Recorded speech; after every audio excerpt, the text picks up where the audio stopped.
they can pick it up, man. Yeah, I'm like, so it's okay. We got 80 games. I ain't gonna be too hopeful. We can't win all 82, so. But I've been telling my partners, I preach to my 21-year-old, because he's betting. And I'm like, you know Vegas gonna make the call and they gonna cover the spread most 95% of the time, right?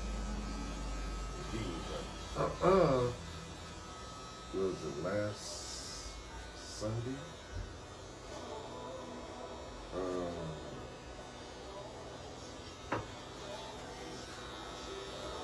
The Eagles game, and I think like 2 before that.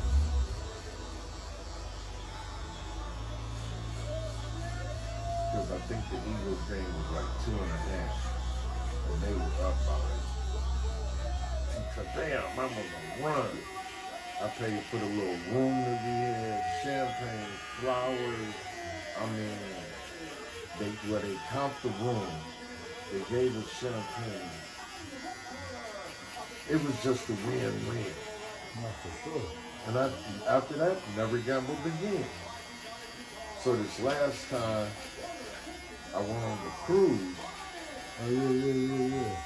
Last year, this time I went on the cruise. And so that was the end of that. And every time I go, I play a little bit. Yeah.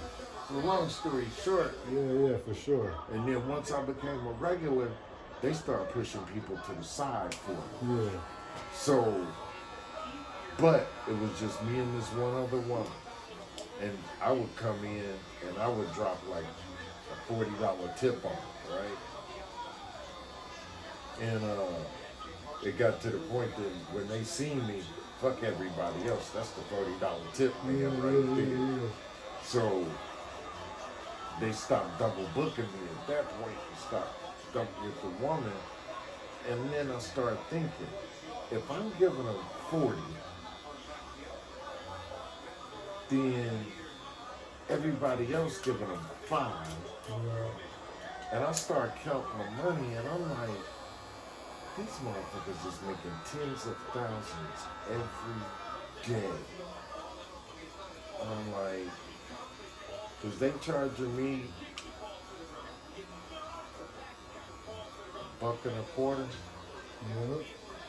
Yeah, something like that. Yeah, $1.25. Yeah, about 60 up, 60, yeah. Yeah. So that's one. There was 2 other chairs that was next to me. Those are full. That's 3. And the turnover is like you. The turnover is like 30, 45 minutes. Yeah. Maybe. So you figure 30 minutes tops they doing hands and feet. Sometimes they be doing 2 people at one time. At one time, bro. I've seen it. I'm like, y'all some cold motherfuckers. You leave me over here soaking in the water. And then you go over there and start soaking her in the water. Come back, knock out one of my feet, and then go back and knock out. I'm like, come on, man. Hey. It's like, all right. But, so that's 3, 6, 9. That's 10,000 right there. And that's within, we'll say, the first hour. So you got 8 hours. They would know because them motherfuckers is open till like 9. Hold on, listen. Let me tell you a story. So my baby mama, one of my baby mamas, her friend mom had, she had just sold her house. They sold her house in, fuck, she sold it at somewhere in San Jose. They just sold their house in San Jose, right? This is years ago. Right. So they had like $2 million or some shit like that. So mom wanted to buy a salon. Oh shit. Nigga, they in the no. They had a house and they had a salon. They were selling it. Then they moved down to Fresno. Okay. Some Chinese people come buy the salon. Nigga, they came with $900,000 in cash. straight duffel bag. She said 3 duffel bags, nigga. Straight cash in that motherfucker. We'll buy it. We're buying it, straight cash. Yeah. We owe you 300,000. We give it to you. We gonna wire it to We'll you. give it to you next week. Don't worry Get all about the cash. She said 900,000 straight cash. She said 3 old Asian ladies. it. Yeah. 3 old Asian ladies went to buy this shit. Yeah. Yeah. That's all they do. Buy all the motherfuckers up. Yep. They probably own like 50. Judy's or whatever the hell that name, with the popular name that everybody, that the most of them be covering, it's like Judy's or Jill's or whatever the hell that is. The one that E40 be talking about. They, like you say, they buy all of them up, bro. Straight cash. And like you said, that 900,000, it probably took them a week to make that shit. You know, and if they have more than one salon, couple of days. That's their version of the dope, right there. Yep. Setting the shot. Yeah, that's it. That's their version of the dope, bro. And then you look at them, they don't live down here on the flatland with us. Then what? I took my grandson, Jeremiah, Reggie's son. We went up to the hills of Castro Valley because I was trying to inspire him to take his ass to school and everything, man. So we get up there in the hills, and so he looking like we at Disneyland. Yeah. He looking at these houses and he going, "Wow, look at that one, look at that one," and I'm going, "Yeah, man, this is what I'm telling you to take your ass to school." I'm like, and most of the people you're gonna see up here are either retired old white people or Asian. I promise you. And we went down this one street, and it was a Caprice Classic sitting there, and a box Cadillac on Vogue. We started laughing. We was like, that's probably the only nigga in the neighborhood. So, but he got the point because we were up in 5K.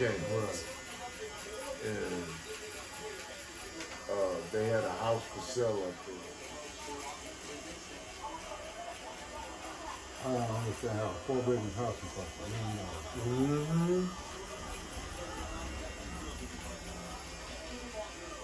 Well, you're in a prime location, baby. Fuck, I'm not. I was living in the fucking Hayward Hills. You got 3 accounts set up. Yeah. And I'm looking at them like, that's what I'm talking about. Right there. Right. Like, your credit good, you went and got you a new car.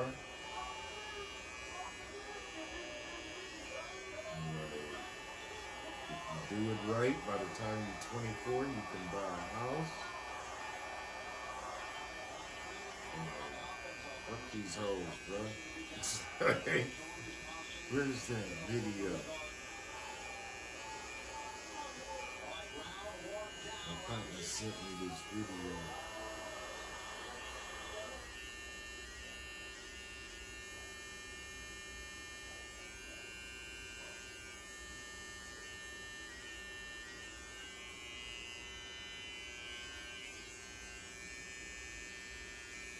Bitches born in the 90s that's under 25 can't cook, can't clean. They don't want to work nothing. Oh, yeah. Niggas that's 31 and over get in relationships with them. Man. Hey, that AI shit crazy, bud. When I heard this, To do is pop pills, smoke weed, get drunk, play around, suck dick, eat hot Cheetos, charge their phone. Dick, eat hot Cheetos. They do love hot Cheetos, though. Wash their pussy in the sink, lie yeah, I'm like, y'all young, man. I'm like, by the time y'all my age, 58, 60 years old, y'all should be on chartered flights around the world or some shit like that. I'm like, stop playing, man. Hey, y'all done already been to Hawaii and Yeah, I got a partner, I meet her, I don't even know how I met her. I met him on Instagram, actually. And, cause he a barber. He's from New Orleans. He came out here, I guess, back in the day or whatever. And I was in Sac one day. I needed some weed. I hit bro up or whatever, and then we ended up going on a little friendship from there. Mm-hmm. But he got.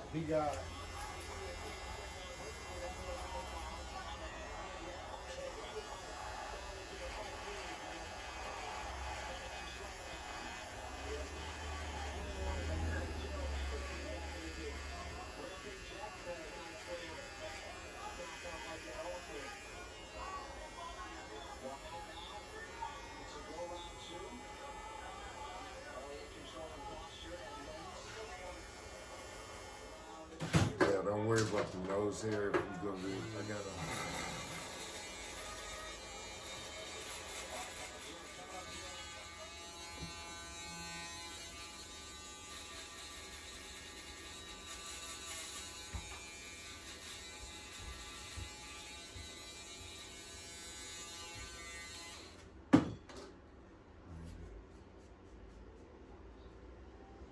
That's what I tell all of youngsters, man, travel.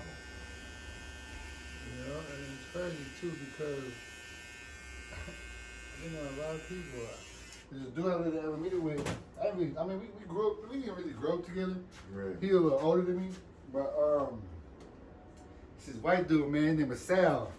And when I tell you, bro, this motherfucker really had a hustle like no other. Right. He really had a hustle like no other, blood. Like the nigga would really just try anything, bro. Like he used to sell weed, like everything you think of, he done did.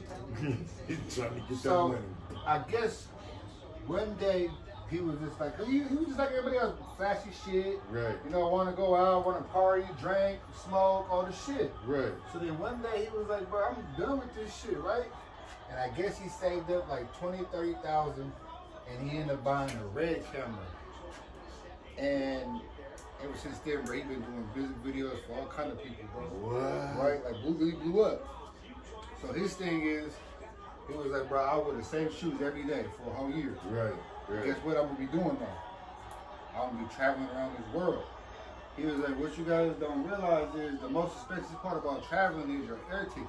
Mm-hmm. He was like, bro, you can really go somewhere nice for $1,000, bro. You just don't know it. Right. He was like, bro, he was like, after I traveled to 51 states in America, I started traveling abroad. Yep. He was like, bro, it's the best thing I ever did. He was like, bro, there's nothing like traveling, he said, bro, and it's cheap. He was like, people make it seem like it's expensive, but it's really not. But like you said, he was like, just $700 a week. $700 a week for a whole year. By the time the year's up, you have enough money to buy a plane ticket to go wherever you want to go. Yeah, and having enough money to stay and do whatever. You know, it's like I say, for me, I didn't leave the States until I went to Costa Rica.